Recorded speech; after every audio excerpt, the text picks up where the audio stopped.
The Vikings do not get the dub in Dublin. Let's talk about it.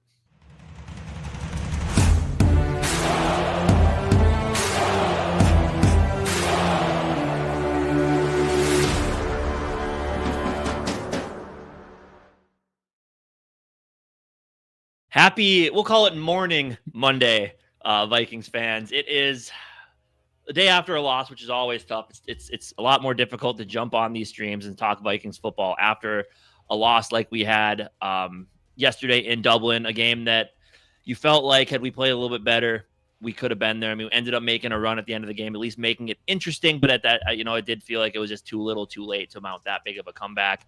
And look, I mean, this game, injuries played a part. Of course, we're going to be able to talk about coaching here, as you can see later on. Both sides of the ball just did not play well enough in certain facets to make this team competitive. It was a game that, again, it was an international game. You just felt sloppy. It felt pretty crisp offensively. It felt pretty crisp to start. The offense was allowing the defense was allowing chunk runs to start the game on that side of the ball. But it wasn't, again, we've been looking for a game where it's consistently good all the way through in all phases. And we just, again, did not get that against the Steelers. And against the guys that they have on that defense and on that offense, if you give them opportunities, they're going to find a way to hurt you. And they did just that yesterday. I mean, their biggest players made plays when they needed to, being Aaron Rodgers, right. DK Metcalf, TJ Watt. Those guys all had an impact on this game in different ways. And it ultimately is what led to this team moving to 2-2 and losing their perfect international record.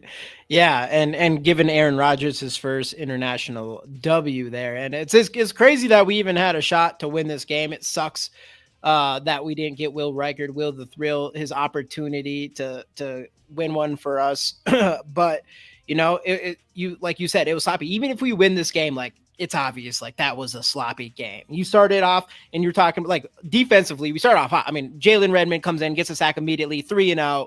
I was like, oh, we're going to be rolling. On offense, we were rolling. I think it ended up in a field goal for Will Reichard on that drive. But ever after that, it was just absolute ass on defense, allowing Kenneth Gainwell, backup running back his entire. Found out he was starting like that morning. Yeah, found out he started that morning, and he almost gets 100 yards on us. And I mean, he could have easily done it if he would have got the ball a little bit more. Even Caleb Johnson, who's been completely ass so far, especially for my fantasy team, was looking pretty solid when he got some opportunities there. And but one thing you mentioned, I think on Bleacher Report the other day, is what was interesting about this game. Like how it kind of started, or what most of that game was, is kind of how it ended. For 3 quarters of this game, 3.5 quarters of this game, it was pretty terrible. It was bad all over the field. We had, a 5-minute stretch when everything was clicking. We were doing good on defense. We were doing good on offense.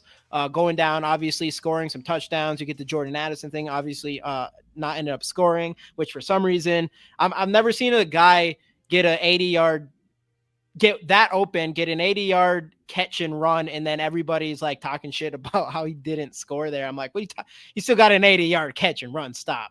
But the game ends exactly how it started, with just a super ugly final drive to put us in position to win one. I do think we had all the chances. I mean, they were running off sides. They were causing penalties on defense, and everything throughout that game, everything throughout the season happened in one drive. Subpar quarterback play, mental errors, penalties, just everything that you could expect from that final drive was like the perfect example of how this season has been for us in general. And yeah, I mean, we didn't really deserve to win that one. I wish we would have still. It'd been cool if we did, but I think even if we did, I think we come in this podcast with a similar, obviously a little bit more excited you get a W, but a similar attitude as far as, like, you are hit by injuries, like losing Brian O'Neill's, and don't really know what the extent of that is, but it just felt like it wasn't going to be good. It's just going to be a buzzkill for like the rest of the season. And, I don't know. There's a lot there that kind of sucks, but. Yeah. I mean, I guess, at the end of the day, like you said, had you won, it'd have been one of those, like, you escape with the win and you hope that you can learn from it going into the next week. But I mean, look, you have to win one of these international games. I think we kind of said that going in. Being 4-1 would be great, but you got to be 3-2 going into the bye, knowing what you have. And we got a tough Cleveland team coming up. And you do kind of feel like you let this one get away from you. I mean, the fact that you were in it at the end after how terribly it started, like you just played a little better here and there early on, been able to stop a freaking run from Kenneth freaking Gainwell, which we're going to keep harping on that because Kenneth Gainwell.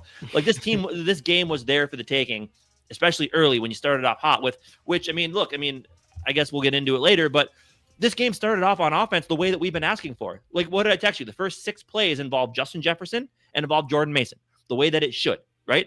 And involved getting the ball to Justin Jefferson quick and getting the ball into his hand, letting him do things. And then that opens up for the run game a little bit. And then eventually you just kind of get away from that. We'll talk about KOC in a little bit here, but it's just like on offense, like that's what we wanted to see. You got to find a way to make that work consistently. And I get it. It's not going to, because you start leaning on Justin Jefferson. They're going to move coverage over to him. But then Addison shouldn't be getting, he got the bulk of his yardage on one play. That shouldn't be happening when you have Justin Jefferson involved in the first 5 plays, because obviously it's got to open things up for your other receivers. So I don't know. It's just like it started off hot. Like you said, like you felt pretty good after the first offensive and first defensive drives. And then after that, it just everything we were doing well to start just completely stopped. And then showed up. And then we started doing well again and showed up at the end. Let me do some shout outs here. We got Bleeding Purple in the building right away. Definitely concerned about KOC's play calling. And obviously we'll get in that in a second here.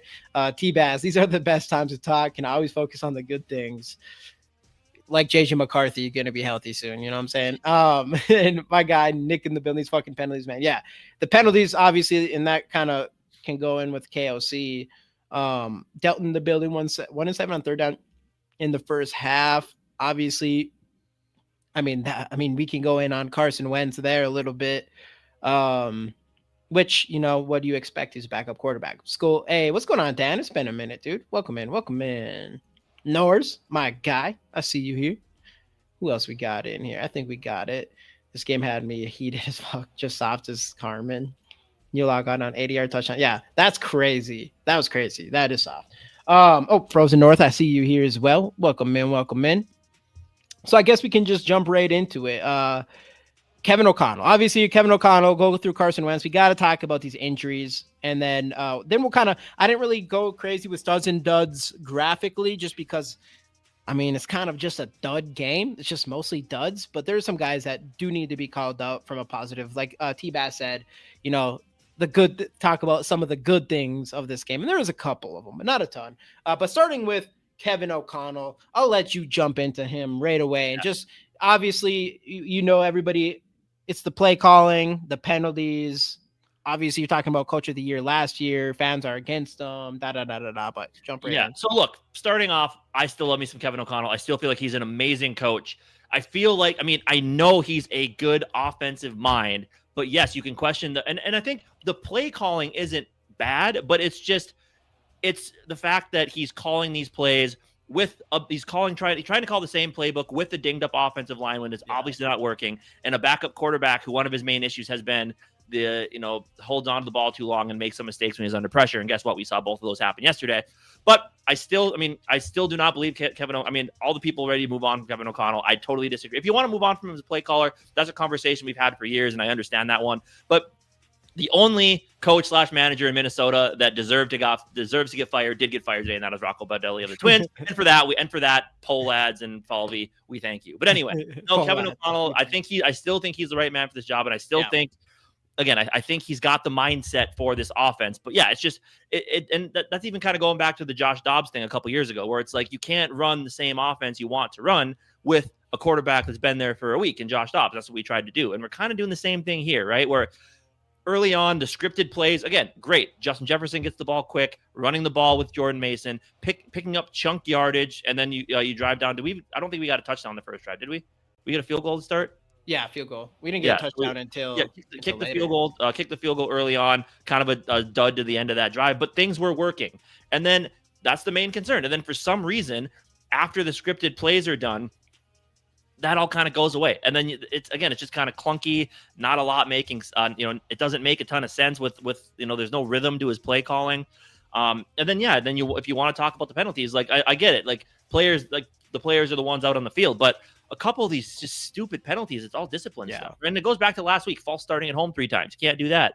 And then I know people want to talk about that DK Metcalf had Dallas Turner's face mask, but you can't retaliate. That's just the rule. That's the number one rule. The one who retaliates gets the flag thrown. Then Byron Murphy has a dumb penalty. Like, that's just stuff when you're kind of getting dominated by that offense. I mean, Aaron Rodgers is on the other side with talent. You can't be giving them extra first downs and 15-yard penalties. It's just, it's unacceptable. And that all comes down to coaching. Like, that is discipline. And you can put that on Flores too, because he's got to make sure his guys are keeping level heads. So, I mean, look, and it's all over the place because the defense hasn't been great. I mean, it's been good in spurts, but the run game has been just terrible, right? And we brought in Allen and Hargrave. We knew that was an issue with those two. We knew they were pass rush specialists, and that's about it. Which is why I think you're seeing a lot of Jalen Redmond and LDR playing, because they're both pretty good in both phases of that. But I don't know. It's just, you feel like we're right on the cusp of things. But yes, Kevin O'Connell does need to be better at making adjustments when things just aren't working. Yeah, and we're going to get into penalties injuries eventually here, because it is tough when you have as many. Like, the reality is, like, I know, like, everybody doesn't want to give excuses, no excuses, but I mean, the injuries have been absolutely insane this year. But I'll dive in there in a second here. But with Kevin O'Connell, and I do see some people, because I mean, as far as like a lot of this is Kevin O'Connell and your quarterback, Carson Wentz. You're talking about 32-year-old veteran quarterback, been a starter in this league, played well in this league. When it comes to that final drive and that delay of game penalty there, that goes on both of them. Obviously, like Kevin O'Connell, he's a coach. I'm assuming he's in on that headset or whatever until 15 seconds on the play clock. But they did say that the play clock in the end zone, for whatever reason, was shut off. Oh, it was, which is messed up. Yeah, but even with Carson, you just need to know it. He found out about that like right before the game started. That one, like in that end zone, I think Nick. Play clock end zone was turned off. Yeah. Okay, fair enough. But obviously, that's no excuses right there. That'd be a real reach of an excuse overall, because you should just know. I mean, you're in position to try to win a game. How can you not be on top of the play clock? And a lot of that does go to Carson Wentz. It does. He's the one with the ball. It's not the first time it's been an issue this year. We've had, like, that first game with McCarthy, we were letting it get deep into the play clock before. But obviously, obviously people are going to say, "Oh, you're going to give JJ McCarthy that." And Carson Wentz is a veteran quarterback who's been in this. There is when it comes to those parts of the game, that's your job as a backup quarterback, veteran guy who's been here. Your job is to not make those mistakes. JJ McCarthy's a rookie learning stuff. He's going to make those mistakes. That's going to happen, whether you like it or not. It's going to. Carson Wentz isn't supposed to allow a delay a game in that position. And obviously I'm talking a lot about Carson Wentz here, but that's on Kevin O'Connell too with penalties. That's on both of them. Like, obviously we didn't have timeouts. You couldn't call timeout or anything, but I think that's definitely on both of them there. And as far as like the play, I know going up and spiking the ball, I don't know if that's on Carson Wentz or Kevin O'Connell. I don't know if they told him, like, hey, after this play, go up and spike the ball. I get it. You want to like regroup and stuff like that, but you automatically gave yourself fourth down. And that was after, because the intentional groundings, that was second down after. Yeah. So intentional groundings, you go up, you already knew you were deep or whatever. Like, you're fourth and long. Like, you need to get as much as you can get for yards. And yeah, I don't know. That whole drive was just messed up. Carson Wentz with the intentional groundings. It's just like when it comes to Carson Wentz, like, those are those things that you're not expecting of him to do. And whether or not, like, yeah, overall he had good stats. And obviously I'm kind of bridging Kevin O'Connell and Carson Wentz in this a lot. It's kind of hard not to, but when it comes to Carson Wentz, like on that last drive, he is supposed to be in there to know not to take a sack in this situation, to go up and probably not spike the ball. I don't put that just on him, but the delay game, like, there's so many problems with how that final drive ended up looking. And I know T-Bass, or was it T-Bass or Nick or whoever, said the final play of the game, you had everybody in the middle field, no one really on the sidelines. I don't really know what their plan was there either. I just feel like they were rushed. They were in shambles after getting, what do? You're 4th and 8. You go move up, spike the ball. You don't have much time. You get a delay a game. Like, I think people are in shambles, and that's just very bad. Well, Just and then football. And then it even goes down to, I mean, you get TJ Watt to jump off sides. You take, and I think we took a sack on that play, didn't we? Like, I get it, you still get 5 yards, but you just chuck that ball downfield and hope for the best. Like that's like in that situation when you're trying to draw them off sides. If you do that, that's what you do. And we didn't take advantage of that. And then the intentional grounding was just like, you got to get rid of that ball sooner than that. I mean, and then even like I know they showed a play, I think, where Carson Wentz stepped up into the pocket, and I don't know if he took a sack or maybe gained a yard on it. But like when you want to talk about O'Connell's play calling, there were people open. Like he had one play where I think Mason may have missed a chip, but still, like he had Jefferson was about to cut open over the middle, and he had Aaron Jones sneaking out, or not Aaron Jones, Jordan Mason sneaking out on a wheel route out to the side. Like he had open receivers, and he just completely didn't see it. So yes, I think it is fair to blame Kevin O'Connell and the play calling, but also I do think part of this is Carson Wentz not seeing it, not seeing open receivers, not processing fast enough, and not trying to take the quick throws sometimes. So I mean, it's on both of them, right? Like because they're in tandem, as Kevin O'Connell says. Like I'm right there with you all game long. So the blame does need to go on both of them. But I don't know. It's just, and again, Carson Wentz hasn't been here that long. You went into this whole season with the expectation of building this offense around your young rookie quarterback, and injuries and I mean, there's a lot of excuses you could try to make, but as we've said, like.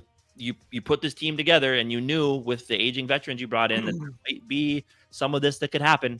And it's just there's a ton of excuses you could make, but at this point, like it's just you're just not getting the job done, plain and simple. Like you're a 14-win team that you said got better on paper coming into the season, and I get it. You could have every excuse in the world, but you're just not getting it done when it matters, and you're making just stupid mistakes.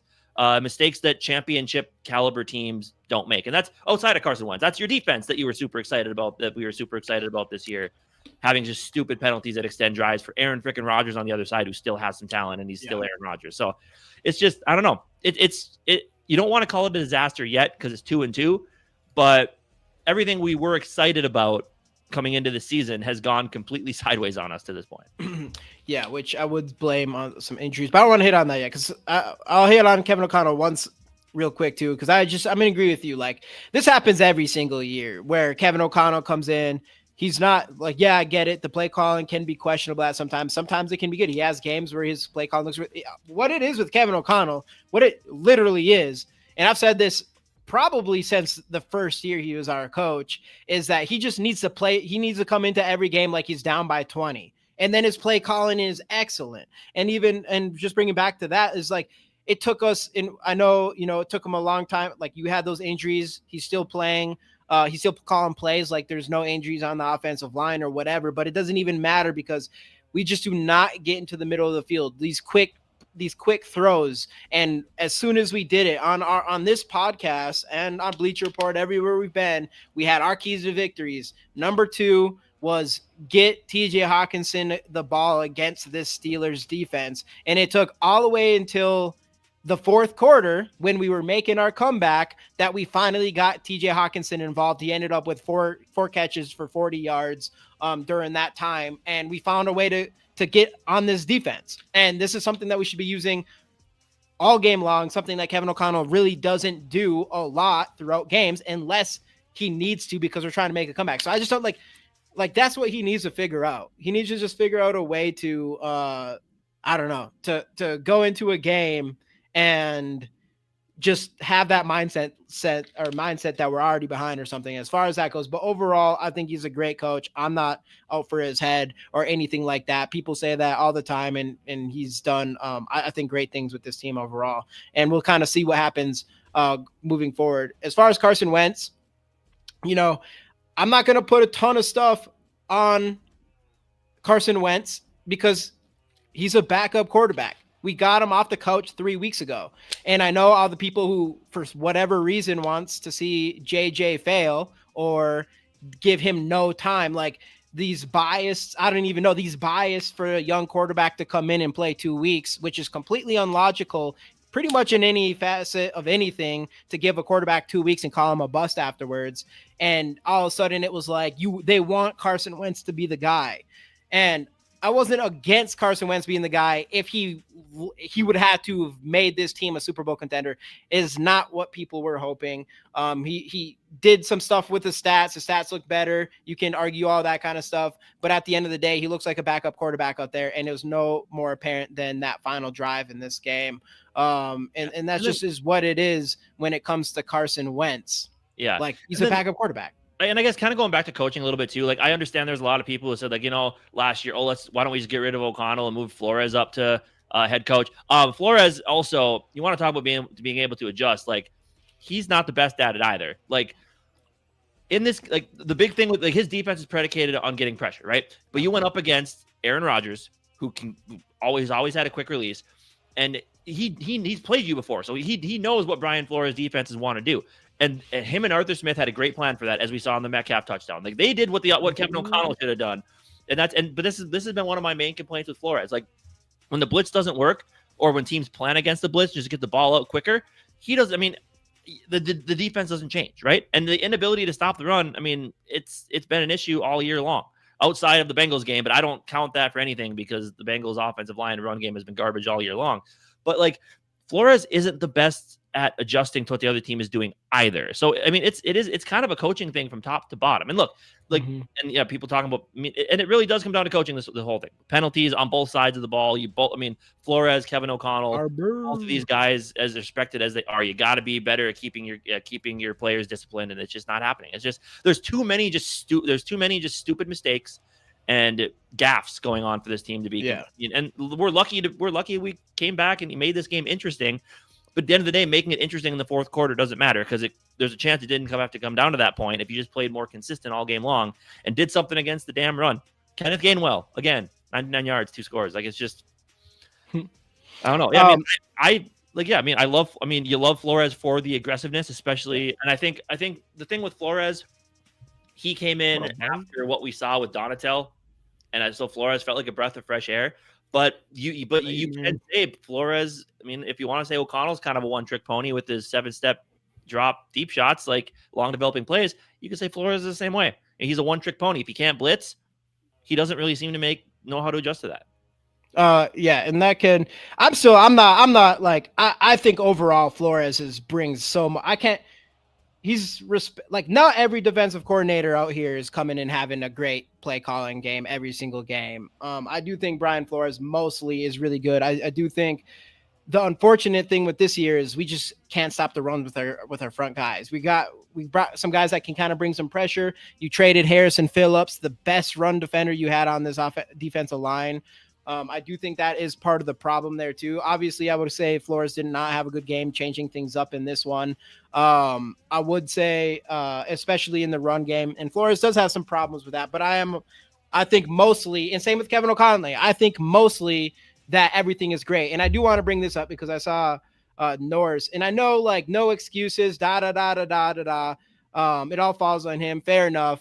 But Christian Darrisaw, CJ Ham, Brian O'Neill, Donovan Jackson, Blake Cashman, Aaron Jones, Andrew Van Ginkel, JJ McCarthy, Ryan Kelly. I mean, how many injuries can you get at important positions and not feel like this is just one of those fucked up years? I don't care what head coach, I don't care quarterback, I don't care what player, defensive coordinator. With this many injuries, it's going to be tough to win games. It is. You're still 2-2, even though you're dealing with insane amount of injuries. And I know everybody wants no excuses, but at what level of injuries are you like? You have 3 backup offensive linemen out there.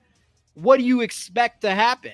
But then that Carson Wentz's sake and to Kevin O'Connell's sake, and yeah, but that is the other leg of the argument. Then it's like O'Connell knowing that you should have offensive lineman. You got it. You have to go into it like, okay, worst case scenario, if we just need to get the ball out, I got this section of plays on the play sheet, or this is the calls when that starts happening. So that is the reverse side of it. It is, but it's still a huge disadvantage. You're not going to have time. Yeah, Kevin O'Connell could have done better with that, and he eventually did. It just took him way too long to do it, and that's fair. But it still is gonna be a big disadvantage at the end of the day. Like, it still hurts your team significantly that you have 3 backups on your offensive line. That you have. I mean, I already went through all those injuries or whatever, but it's just been one of those years with injuries so far, and you're still 2-2. That's why you're still 2-2. 2-2 with those injuries doesn't seem as bad. It's hard for me to say like this team isn't what we all expected when all these injuries are constantly happening. And yeah, you can say Ryan Kelly. It is definitely fair. Like you did get a guy in Ryan Kelly who's older, has some injury history. Fair enough. And then same on this defensive side of the ball too with some of these other guys. But Blake Cashman, for instance. But still, I don't know. That's why I'm not like. It's tough. Like even going into this game, I think you text me or whatever, where it just kind of feels like, I don't know. It makes you mad losing when your team's supposed to be that good, but how many injuries needs to happen before you're just disappointed that the season's going to be like that. Yeah. Like I was just disappointed during this game that it's just like, oh, Brian O'Neill, like, fuck me. Right. Like, it's just like, we can't do it. We're never going to win. It's zero chance we're winning a Super Bowl with all these injuries. No chance. And like for this one here, like if you're the coach, wouldn't you try to tailor your game plan around the personnel you have? Yeah, absolutely. And they did, because I mean, he didn't go into this game thinking I'm losing Ryan Kelly and I'm losing he didn't go into this game thinking I'm losing Ryan Kelly and Brian O'Neill early. Yeah. Like he went into this game thinking, hey, the only backup I'm going to have along this offense, because Kelly started the game, right? Yeah, he did. Yeah, so he went into this game thinking the only backup I'm going to have is Blake Brandel. He was a starter last year, so the offensive line's fine. I can run my offense, and that's the one thing. Like you can't expect him to be able to completely change your game plan on the fly. Like sure, there has to be some disaster scenario plays. Like if we got to just get the ball out quick, here's what I'm going with. But it is tough, like to adjust to that when you're kind of shocked by two backup linemen having to come in within the first half of the game. And it's not even just that. It's like, yeah, you can build plays around the personnel you have available to you, but that doesn't fucking mean that your team's any better. You're playing with worse players against a team that isn't struggling as much with their injuries. Like I don't care if you're the best coach in the world, if your players are shittier than the other players, that's going to be a disadvantage. And that's the case. I don't care. Like, yeah, you can change the plays around that. And Kevin O'Connell could have done a better job and everything, to your point with, he didn't expect any of that to happen. But at the same time, like you're dealing with all these injuries. Like, I mean, you went into this whole season with JJ McCarthy being your quarterback, hopefully for the entire time. And then obviously with this offensive line and all that kind of stuff, like you haven't had a completely healthy team whatsoever, not even close. And it just continues to feel like it's getting worse. Obviously, luckily, it doesn't seem like so far we don't have a season ending injury unless the Brian O'Neill one comes back and tells us that. So that's still a big benefit that at one point we could get healthy here. But I just I don't know, a great coach can come in and look at Kansas City. Obviously they did good. They've been playing well this last game against the Ravens, but their team, they have Patrick Mahomes, who's been like a generational talent, and they lose Rashee Rice, they lose Xavier Worthy, and their offense looks like complete ass without him. And you have the best quarterback, and you have one of arguably the greatest offensive mind ever in football, and Andy Reid, and you still can't get enough out of your players that you have on the field to win games and make a lot of movement with their offenses. So I don't know. That's why I'm not. I do think I think this injury thing that we're dealing with is very significant to how this season has started, regardless of which quarterback that you have back there.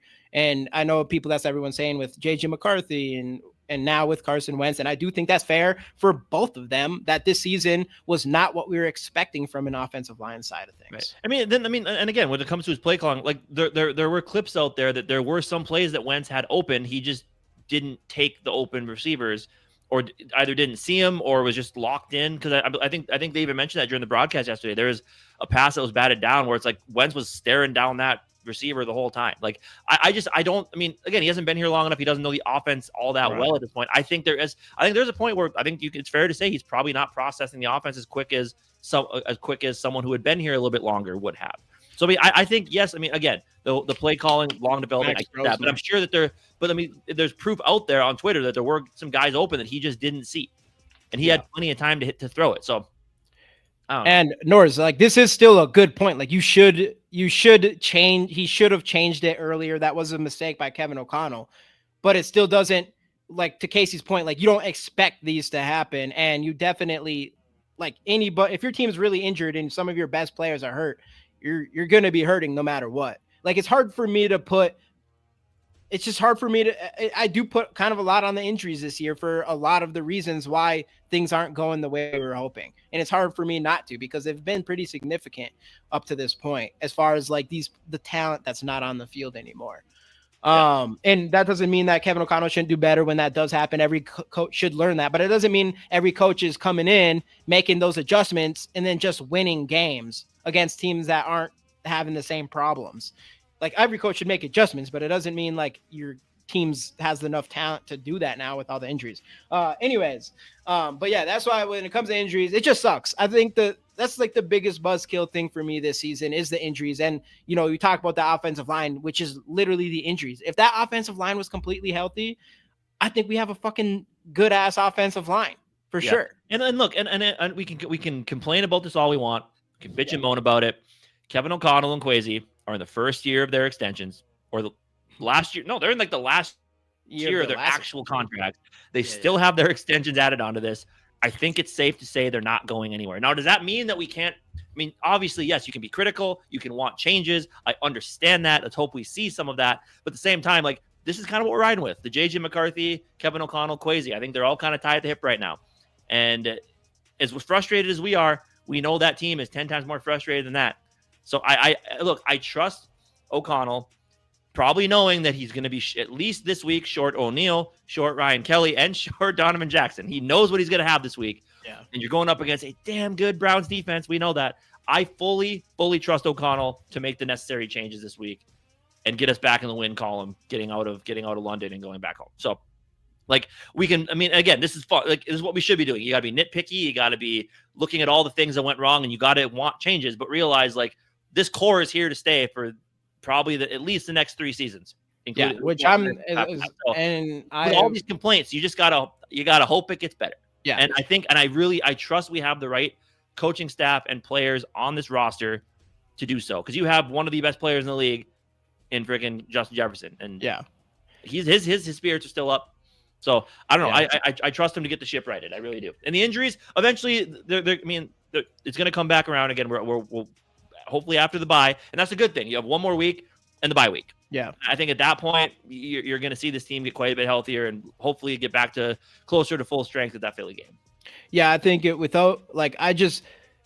would not be surprised if we're sitting here 4-0 right now if all these injuries never happen. I mean, obviously you're going to have injuries, and we knew Christian Darrisaw. Well, actually, we didn't know he wasn't going to start right away, but Christian Darrisaw, Jordan Addison suspension and things like that. But I mean, we've been in all these games. Even that Falcons game, we had a shot, even though it was fucking an absolute disaster.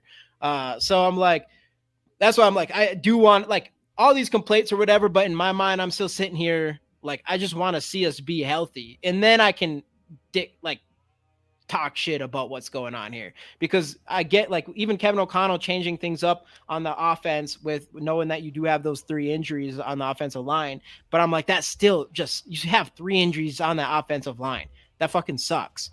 Like, that's just shitty luck. It's shitty luck. And that's kind of feels like shitty luck to me.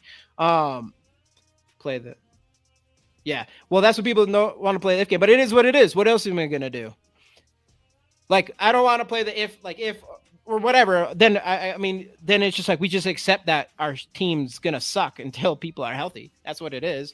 You know, it's obviously I could say if this, if that, we would have won more games, but then just all right, we'll just play logic here and just be like, all right, then accept that our team's gonna be kind of fucking shitty if we keep having these injuries. That's what's just gonna be. Yeah, they're gonna suck. They're gonna suck until if we're not healthy. If our offensive line can't be somewhat healthy, it's gonna suck. And then, even when it comes back to this Carson Wentz, J.J. McCarthy thing, and that's why I'm like, hopefully the offensive line is good enough, but we're at a spot now, and obviously we've sat in that camp where it's just like it makes zero sense not to have J.J. McCarthy come back to this team unless the offensive line is where it's at now and you're putting them out to fucking die or something like that. But at this point, it feels like one of those seasons already, which we're 2-2. We can definitely turn things around if people are healthy, but it definitely feels like you need to see what you have in J.J. McCarthy this season with the way things have just started so far. Yeah. It's unfortunate from all. I mean, it's a lot of excitement coming into this year, and so far none of that has come to fruition whatsoever. It's frustrating. So we'll see. And that's what it comes down to. It's one of those seasons. It's incredibly frustrating from every aspect you can think of. Well, and then so far and then obviously, of course, you go and have that game against the Bengals, and then you come out here, and the thing that sucks about that game is you go against the Bengals. Chase Brown gets 3 yards, obviously bad offensive line, and they have like total of 50 rushing yards, and then you come out in this game and you just get gashed by Kenneth Gainwell, and you're like, as soon as you're like, okay, we're getting our run game together, whatever, and then you're like, fuck, it's still a problem, and that's the spot that there isn't injuries. Other than Andrew Van Ginkel. That's the one thing. Andrew Van Ginkel is the missing Cashman's big and Cashman.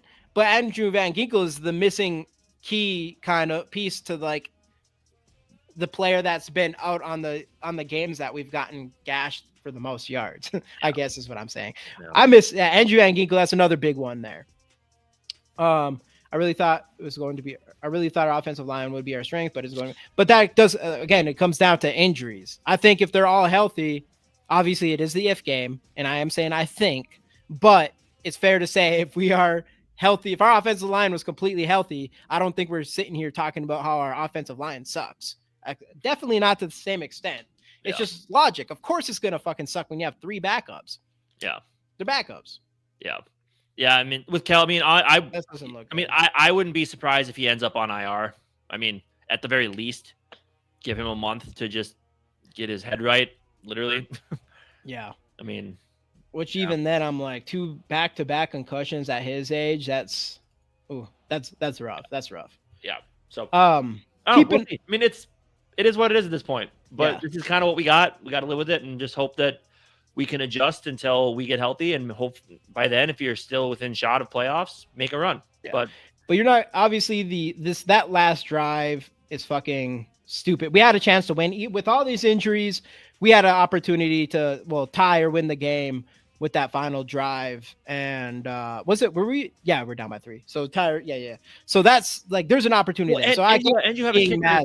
And you have a kicker who proved the week before indoors, he can hit from 62 with space. So it's like all you had to do was get within range of him to at least take a chance. Right. And that's annoying even with the injuries. And again, and that is, play calling to start. Carson Wentz just making some not too bright plays back there with, the intentional grounding and taking the sack and just all that type of stuff. It's just like that last play was kind of a microcosm of this season so far. Just dud. Just hope, a little bit of hope, and just you shoot yourself in the foot. To be fair, this is looking more like the old classic, like 8-9 season or whatever. If anything, we're 2-2. Of course, going back to that. But yeah, that's the thing. That's why I don't know. It's like I'm frustrated this year, but it's like it's hard for me to be so mad with all the play and stuff when we deal with all these injuries.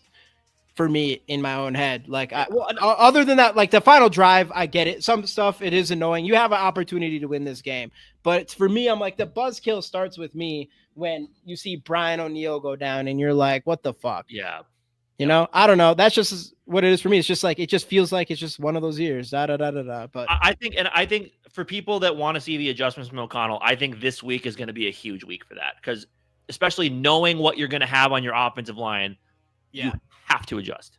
Absolutely. If you want a chance to win, you want to put your team in the best position possible, you have to adjust your play call. Get quick passes in the middle of the field. Just get quick passes. Do what you were doing the first drive and the last drive, or the second to last drive, or whatever. Yeah. I don't know. That part. Yeah, I don't know. Obviously, fair complaints on a lot of those kinds of things. And with this offensive line, you're taking away Hawk and Josh Oliver from being able to help this offense, because instead of doing what they're good at, I guess, particularly Hawkinson, he's got to sit inside and help block. So like this offensive line thing, it affects way more than just your offensive line, your quarterback. It affects what your quarterback has out there for him too with his tight ends. So yeah, I don't know. So actually, let's jump in. Obviously, injuries. KOC could do better. Carson Wentz could do better. But I don't know. I still that last drive was kind of rough, but overall, he's doing what he's got to do. He's a backup quarterback. I still take him over Nick Mullins any day at this point in his first 2 games. He isn't looking like Sam Darnold out there, anything like that. That's an interesting one too. Obviously, I know we're digging into that conversations coming out now because that's how funny it is. Like JJ McCarthy, 2 games, didn't play well. People are against him. Everyone's on the Carson Wentz train. Carson Wentz looking average. Now everybody's back to the Sam Darnold situation from last year. So it's just a rotating door. But until Sam Darnold gets the Seahawks to the playoffs and chokes, and then we'll be like, oh yeah, that's right. That's right. And then people go, oh, well, where's your guy? You guys aren't in the playoffs, but whatever. Well, hopefully we were spending the year developing our quarterback, but we'll see if that happens. Which I mean, that next week is going to be that'll be the topic conversation next week. For sure. And it all depends on how Carson. Because that's the thing. If Carson Wentz plays really well against the Browns, then that conversation. What a blown wolf.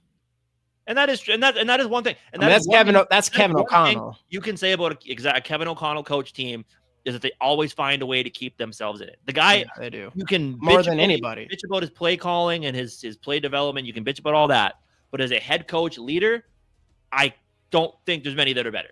Yeah, I mean it's literally no coach in history. Kevin O'Connell is fired after this season. He is the first head coach getting hired next hiring cycle. Like, there's so many teams out there that if he got fired, be like, Kevin O'Connell's out there? Get him on the phone, please. Like, 100%. Oh, yeah. I mean, I don't know. Maybe it is, and I've said this before, this play calling when we're behind, but I get it. Like, I don't want to have to fight from behind. Like, I just want to go out and just dominate teams. And we've been saying that with him.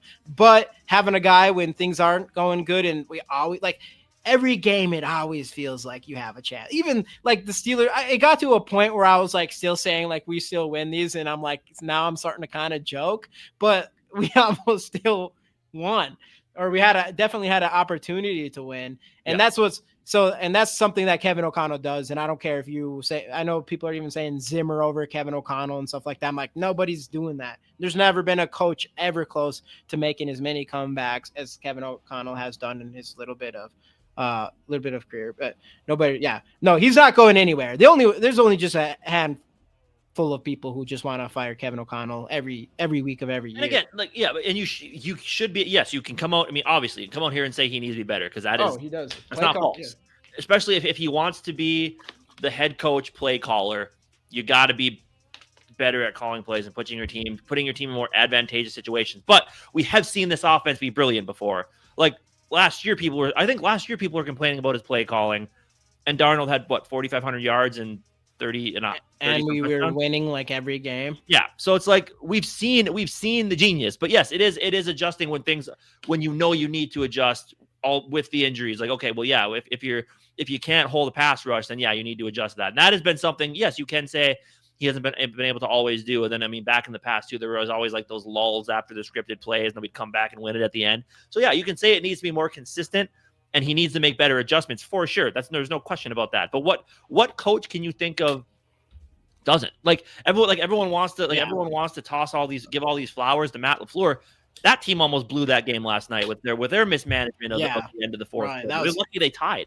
That was freaking that was terrible. And people want to praise LaFleur as this genius head coach, play caller guy. It's like, dude, there's not a perfect coach. There's not going to be a perfect coach. I think everyone wants you got a guy that just to this point, this Kevin, you got to love the fight by the guys down the stretch. That's Kevin O'Connell. And whether his play calling gets better, which I actually do think it does in those situations, but it's literally the leadership. And then we've mentioned it before, and all the players talk about, that's like his biggest thing is all the players just believe in Kevin O'Connell. Like, he gets these guys fired up. With Kevin O'Connell back there, it's like there's that belief system that we're always in this game. And that comes from your head coach, 100%. Absolutely.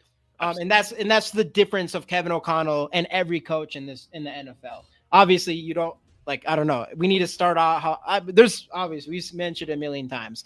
But at the very least, that's a very huge positive thing to have in a head coach, to be able to literally bring your players together and have them believe that they can still win this game. And, right. And again, you can just see the genius of his play calling in the scripted plays, because they always seem to work. It's just if they're working, just keep using them.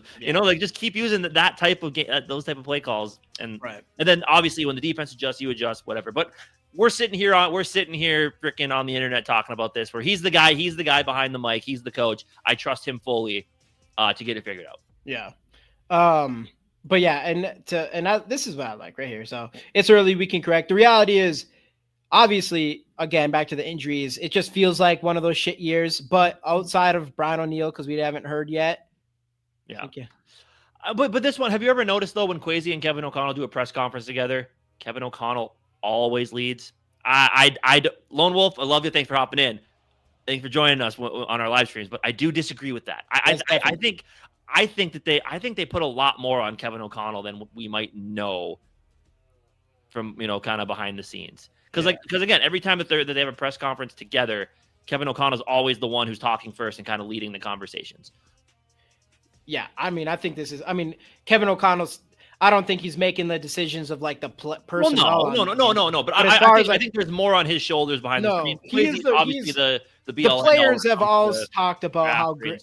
Everybody knows how his relationships with his players and making them believe in themselves. That's Kevin O'Connell. That's literally what he's known about around the entire league. That's what it comes down to. Like, and people like, oh, he's not mean enough. It's like that's the thing. He's like, if he was mean, that wouldn't be him being authentic. What do you mean that doesn't? That definitely means something. That's the reason why they come back. That's the reason why they stay in there. That means something. Because GMs normally lead press conferences. As far as like, I guess I'm a little confused on like the ownership values front office, particularly. Like, I guess that throws me off a little bit as far as like, what do you mean, Kevin? Like, this isn't Kevin O'Connell's team. Like, you don't think it's Kevin O'Connell distilling his mentality on this team? Because I definitely think, obviously, as far as like who's picking the players and stuff. Yeah, I don't know. I think Kevin O'Connell definitely has their motivations. That's coaching. That's not GM. Or I think Kevin O'Connell has a huge stamp on this. Ownership, yes, because ownership gives them we know the Wilfs, how they're regarded in this league with their facilities and stuff. But yeah, they run the show and hide behind KO. They run the show. I guess by running the show, I'm like, are you talking about just the players, or I don't know, like. By running the show, like when it comes, like as a head coach, your job is to coach your players. I don't think they're telling Kevin O'Connell how to coach. Mentality comes from coaching. If Kevin O'Connell, this is going to be bad because this is a bad thing towards Kevin O'Connell. But if Kevin O'Connell didn't have any control whatsoever, he probably wouldn't be the one calling the plays still, or at least a lot of people would say that. The fact that. Injury update. Brian O'Neill suffered a sprained MCL. Ooh, that's not a season ender. Could miss some time. Hey, look at that. Back to Dane up there. Is at the end of the day, we are 2-2. Eventually, you don't have any season-ending injuries. You might have a completely healthy team at some point in the season. And then we'll just be back on the train of riding behind JJ McCarthy. And I'm sure that will create all kinds of its own thing. But yeah. But no, that's good. That's good. Okay. So players you wanted. Think they kind of overrule him when it comes to bringing in players, which I wouldn't be surprised if he doesn't have a lot of other than offensive players. But because obviously the coach, I don't know. Because you do kind of trust that to your evaluators. But I'm sure when it comes like free agency, more or less, I think more free agency, you probably ask coaches. I'm sure Flores has a ton to say in the defense. I think quarterback, Kevin O'Connell definitely. Like JJ McCarthy, Drake May, that whole situation. I think Kevin O'Connell definitely. They're gonna want his opinion for sure. They hired him mainly because of his leadership abilities and his quarterback development ideas as well, because they knew eventually they were gonna need him. I think they take his but as far as as far as that goes, that's different than what I thought you meant originally. Yeah. Jumping in, just end this thing with some studs and duds of this game. Obviously, we talked about a bunch of other things because there is some studs of this game that duds, pretty much the entire defense, outside of some players that have been really surprising. Jalen Redmond coming in with 2 sacks. That's been one really exciting thing to see this year, is him take that leap to be a really good pass rusher and the defensive interior, which is something that we've really needed. With 2 sacks, Eric Wilson coming in, and I know people are talking about, and I'm a big Ivan Pace Jr. guy, but people are talking about when Blake Cashman comes back, how do you take Aaron Wilson off the field in comparison to Ivan Pace Jr.? And at this pace, that seems very fair. Eric Wilson you could argue he's been the best all-around defender outside of, in my opinion, Andrew Van Ginkel when he's healthy on this defense. And Isaiah Rodgers, obviously a big up. Isaiah Rodgers didn't have the game that he did the week before, but comes in and still gets a blocked kick. Isaiah Rodgers, massive steal in free agency so far on that defense. And then everyone else, I kind of like Okudah, Ivan Pace Jr., not good. Okudah is not Murphy. Okudah is not. Murphy hasn't stepped up to be the guy that we're paying him to be yet, for the most part. But in 2 of these games, it hasn't looked that bad, honestly. But this game was not good in that form at all. Theo Jackson, I feel like he hasn't really done much really great this year. He's a safety. I feel like he's been good. He was enough of what he's supposed to do. Like he was definitely there on that DK touchdown. I would say they all were there on that. I'd argue he arguably was the biggest reason why he was able to. He was the guy that once he caught the ball and got around to kind of find some open field. It was Theo Jackson there. Once he got past Theo Jackson, it was off to the races there. Because as a safety, that is kind of why you're the safety. You're the last line of defense. Yeah, and he failed. Jackson did play it. He failed. He's been all right. Josh Metellus still looking good. Jay Ward's up and down. I don't know. Anyways, and tackling has been an issue as well. That's another. It has been glaring. It has been. Yeah. And then, Casey, who do you got for your wins? Or you can duds. I mean, I don't know. I'm gonna steal a stud that I'm surprised that you didn't talk about. I mean, Justin Jefferson looked good, 10 catches, 126 yards, 120. I was going to give you the off. A lot of those early, which was nice to see. Hopefully, we could do it early and continue throughout. But Jordan Addison coming back 4 for 114. Yes, would have been nice to see him score on that big touchdown. And a lot of his yards did come from the 81-yard completion. But you did see a lot of things that Jordan Addison did so well last year, and I think having him back, now that he's got his legs underneath him, he's got a game in with Carson Wentz. I think he's gonna be in a good spot, and that receiving core only gets better because Jalen Naylor has been playing really well this year. I mean, again, it doesn't really pop 1 catch, 2 yards, touchdown, but Jalen Naylor and a 2-point conversion. Jalen Naylor's been playing some damn good ball this year, and Adam Thielen doing 2 third-down catches where he's had hit drops this year. I think one of them he got rocked pretty hard when he caught the ball, right? Yeah. But yeah, so I think from a receiving standpoint, Carson Wentz, at least we know he's got weapons and a lot of them can do a lot of different things for this offense that we're going to need them to step up big time. So T-Bass, did you see the update? Okay. O'Neal probably has a decent chance at coming back. I would say O'Neal's going to be fine. Yeah. Yeah. But yeah, it's nice to see the receivers stepping up a little bit. Then Xavier Scott had that nice touchdown back. Xavier Scott in the passing game. Mm-hmm. So from a pass game perspective, this team. I mean, we knew this coming into this year, but I think this game kind of really cemented the point that our pass catchers are not an issue this year. Yeah. Another down that needs to be talked about, and I know Casey doesn't want to, is like young still, I get it, but we do want to see more of Dallas Turner. He's had 2 opportunities to kind of take over that spot with Andrew Van Ginkel. He's looked good. He's looked solid, but nothing like splashy. No, he's still young, obviously, but at this point, I think it's fair to say, we were hoping more even early, but doesn't mean he won't develop into a good guy. But the other guys that need to be talked about here, I already mentioned Isaiah Rodgers on special teams. I still really, I was still surprised by some hate on Miles Price. I just swear, did we all just watch the same punt returner for however long? Have we watched the same punt returner since Marcus freaking Cheryl's? Yeah. I'm like, because we haven't had a guy that could even get like a fucking yard, it felt like. No, and so, terrible, yeah, so Miles Price obviously had a big one taken back because of a holding call, but still, it's just nice to see that. But the biggest winner of the season so far probably is Will the Thrill. And then that's the kind of thing where he's like, that's why you got to hold receipts sometimes, because that's a guy that it took 2 seconds for the entire fan base just to shit all over him. And now you get rid of him. We need a new kicker. There should be a kicker competition.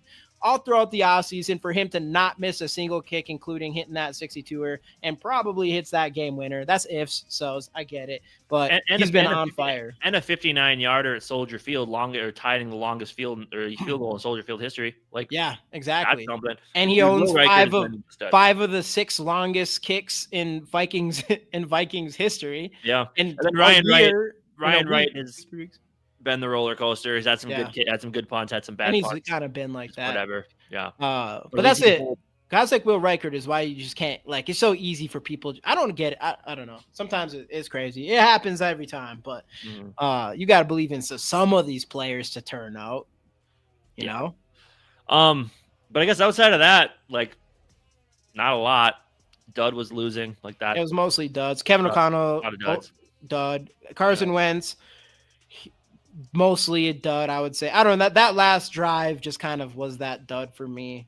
Though he did put us in a position to win at one point, but still, that final drive was killer for him and KOC, big time. MVP. Will throw MVP. Who disagrees? I mean, at this point, who else? All right, let's just say that real quick. If you were going to say the MVP of this offense, defense, special teams, obviously Will Reichert. Who's your MVP of the offense and who's your MVP of the defense this year? We're 4 weeks in on a 2-2 team. I know, but just talking MVPs. Who? Yeah, but I just want to know. Like, I'm trying to think. I have nothing. I mean, Isaiah Rodgers on the defense probably. Yeah, Isaiah Rodgers for sure. Defense. Touchdowns. Outside of that, on offense though, TBD. I don't think anyone's played well enough to really call him the MVP of this team yet. It's probably easy to just say Justin Jefferson. Yeah, but he had a couple big drops that made that Chicago game early in that first game. Yeah. Scary, but he's been obviously he's Justin Jefferson. He's slipped on that what could have been touchdown yesterday. Yeah, hard to blame him probably fully. Yeah. I was gonna say this is a solid one, Mason. It is, but I think Mason's fair, but it's mostly been like since Aaron Jones has come down, mostly because of an opportunity issue. But I think Mason is definitely up there. Mason's the one that you kind of just want to give because Justin Jefferson is just Justin Jefferson, and he's technically not doing as good as he usually would do. So it's hard to give him that MVP. But yeah, I mean, for this is pretty much like at the end of the day, all the good, all the bad. This is still a 2-2 football team, and I said going into the season, like when you're doing the predictions, which don't mean anything. If you could get into the bye at 3-2, that was also with JJ McCarthy in there. But even right now, with all these injuries, if you can get into the bye 3-2, I call that a win. Yeah, that's a huge and mostly like knowing these injuries, these guys are gonna come back. It doesn't mean we aren't gonna it's just one of those years. Maybe we just keep getting eaten up by injuries.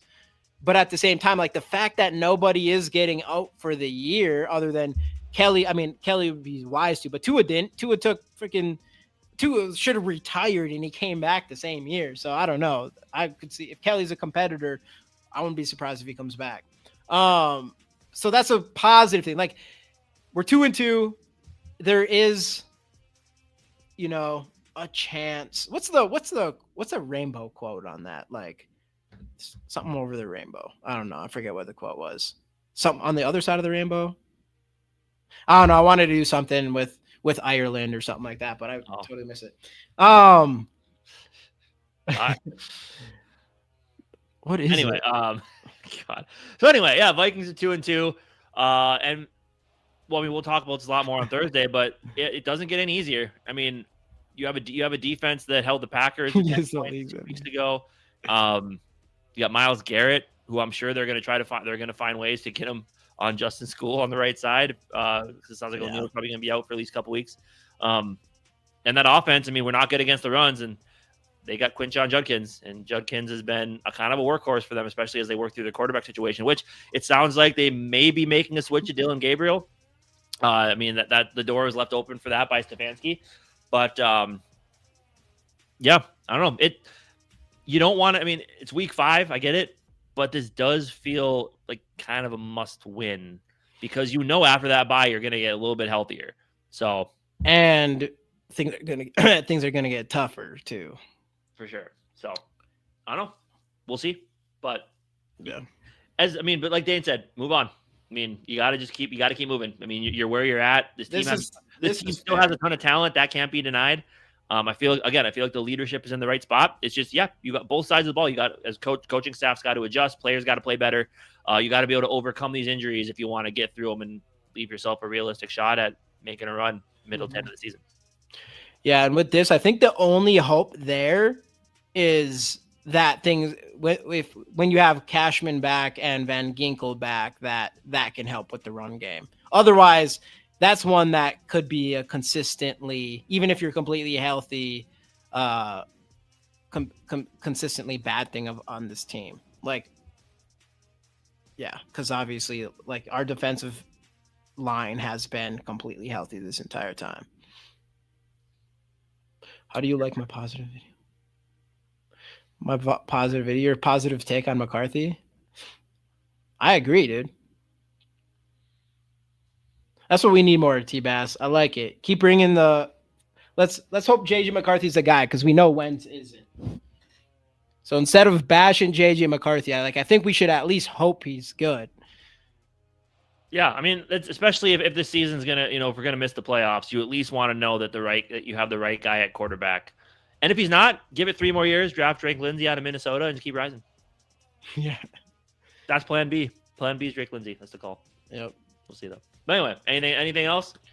No, not really. Just let's. I don't know. Keep hope alive. Yep, it ain't over yet. Do it too. It's definitely not over. It feels like we might as well just be on. I get it, and to me, it's the injuries that piss me off. But to everybody else, I don't know. They have their own reasons. But we might as well just be 0-4 right now. It feels like. But we are 2-2. Like, we're not out of this. The season's not over. Or anything like that. Beat Cleveland, get healthy, make a run, dominate the Eagles, surprise people, beat the Eagles. Short week, go to LA, beat them too. Yep. Get on a roll. But anyway, that's all we got for you guys tonight. Thank you so much for joining. Thursday night, time TBD. We'll be on here to talk about that Browns game in London. Big game, important game. It's gonna be tough, but thank you guys so much for joining. See you guys then. Let's go, Vikes.